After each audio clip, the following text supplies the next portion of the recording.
So I watch a lot of movies. This is a movie review channel. And so naturally, I know a lot of directors by name, a lot of actors by name, and I assume that I've seen something from the names that I know. And this weekend, the wife and I decided to roll the dice and watch a movie that I was not at all excited to see. When I saw the trailers for this film, I said, I'm not watching that. I don't really care about it. I'm not really interested in it. This trailer is unappealing to me. It's not making me want to watch it. That movie was Caught Stealing, starring Austin Butler, directed by Darren Aronofsky. Austin Butler is a well-known name throughout Hollywood. So is Darren Aronofsky. That is a name that I've heard and I've used in discussions about movies and movie news and all the different things that I do here on the channel. My natural assumption was, oh, I've seen a ton of Aronofsky films before. I hope that I enjoyed this one. And actually, that was incorrect. I have not seen almost anything from Darren Aronofsky. I pulled up his filmography and I went through it. And the only thing that I could pick out from Darren Aronofsky that I remember seeing was The Foundation. That was a movie that was released in 2006. It was hella confusing, on top of the fact that it was 20 years ago and I don't remember it. All I do remember is being very confused by the end of it. With all that being said, after watching the movie with me and my wife, our expectations were exceeded in watching Caught Stealing. I was quite pleased with it. When I did the little rating on my system, I came up with a 7.2 out of 10. I feel like this is a good watch if you want to watch a really twisty, turny tale of how a person can get themselves deeper and deeper and deeper into trouble. Let's start with performances. Austin Butler is the star of this one, and he does a fine job. But I feel like Regina King is the person who comes away with the most attention and stealing the show, in my opinion. If I had to give an overview of the film, I would say that the story and the entertainment value are the strongest points of this movie. The pacing of this movie is the weak link here. The first act of this movie is slow and very unassuming. Now, I am not a huge Austin Butler fan, nor am I a huge fan of Zoe Kravitz. I'm not hating. I'm just saying a lot of the things that they choose to do don't really interest me. I'm not really saying that they aren't good at what they do. It's just that the projects that they take part in don't really appeal to me most of the time.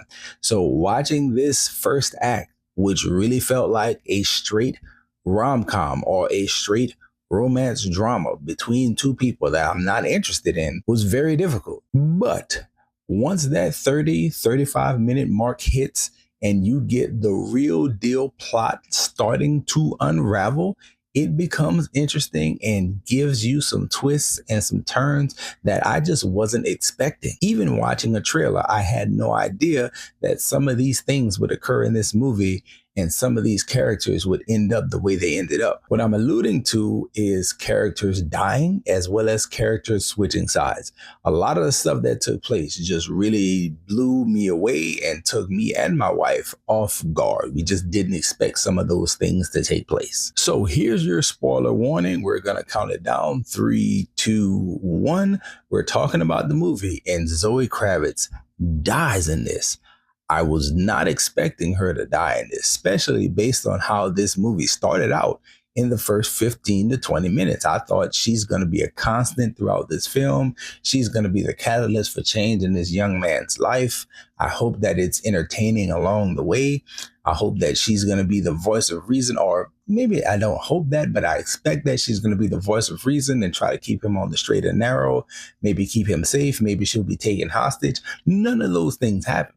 She died very quickly once things kicked into high gear. Regina King, the other big surprise, is a villain in this film, a full-blown antagonist. Now, when she first appears on the screen, it does appear as though she has a little bit of antagonistic energy in her. But at the same time, I've never seen her play a role where she was truly a bad guy. And I think I've never seen her die on screen before. So to see her flip it the way she flipped it and how far she went as far as being the bad guy, I was quite surprised that she was the role that she took on. And it was a surprising thing as well, because she played the cop version, the straight police officer version of her character so well that I thought, hey, she's going to be the savior. And then, no, she's not the savior. She's the devil. You know, she's the wolf in sheep's clothing.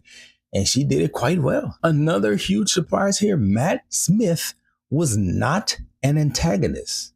That's different. Most of the time when I see Matt Smith in anything, my natural assumption is that he's the bad guy, because in most films, maybe not TV shows or the other projects that he does, but everything that I've seen him in film on, you know, the big screen has always been Matt Smith being the villain. And here he was not the villain. And I think that was cool to see. It was different. And while we're talking about the entirety of the cast, I gotta say, Bad Bunny, this year's upcoming Super Bowl performer, I still haven't heard any of his music, by the way. I've seen him now in more movies than I have in anything else, but he did a really good job here. And he's actually becoming a cool little like transitional artist from being a musician to an actual actor. The only time I've seen him on screen was in Bullet Train, where he plays basically a dead body that gets repositioned every time you see him. He had no lines of dialogue, I believe, or if he did, it was all Spanish. And his like memorable impact on that movie is just being a body that flops around. Like, wow, how did he get in that position? But here he has a full character. He delivers lines of dialogue in English as well as Spanish. He has a demeanor about him.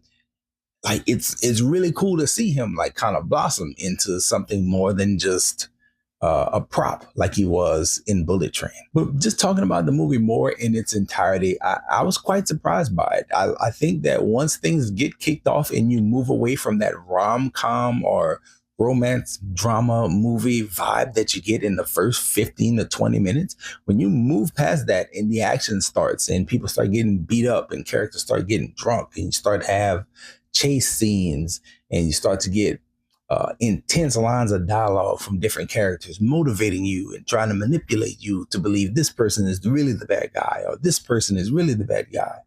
It's like, hey, that becomes a really good movie, and it becomes really, really engaging in a way that I did not expect to engage, because like I mentioned at the top, when I watched the trailer for this, I said to myself, I'm not going to see that. They still trying to push Austin Butler to the forefront of Hollywood and put him as the leading man in these movies. And I'm just not really super impressed with him and the things that he chooses to do. I think the last big one that they tried to push as like this dramatic role that was going to be kind of like something they come back to during the Oscar season. I think it was like a biker movie or something. So watch the trailers for that. It's like, I don't want to see that. You know, he was in Dune and I thought he did a fine job in Dune. I also feel like they cut a lot of what he probably brought to that movie or what he had probably shot in that movie and kind of left him in a place where it was like, yeah, thought he would have been like more of an impact player in that film, but that's something totally different. I was never excited to see this movie. And then once we watched it, it's like, oh, pretty damn good. I'm enjoying it. I really find myself caring about this when I did not think I would care about this at all, especially after the first 20 minutes. But when you get to it, it gets good. I would recommend it to people. Really, really good R-rated, not necessarily murder mystery, but like small time thriller. Kind of reminds me of like Baby Driver or something of that nature, except with a little bit less action and a whole lot more relationship drama substance to it. Traumatic substance. I thought it was good. I thought it was really good, especially the way things get resolved at the end with like the parallels between car crashes and stuff like that. I was impressed. I was impressed to see it come together. And I hope to see more from Aronofsky, because I really thought I'm familiar with this director, and turns out not so much. I would like to be more familiar with his work. Anyway, those are my thoughts. Let me know yours in the comment section. If you've watched this far, thank you so much. And that's all I got for this one, y'all. Enjoy yourself, guard your heart, and go watch something good.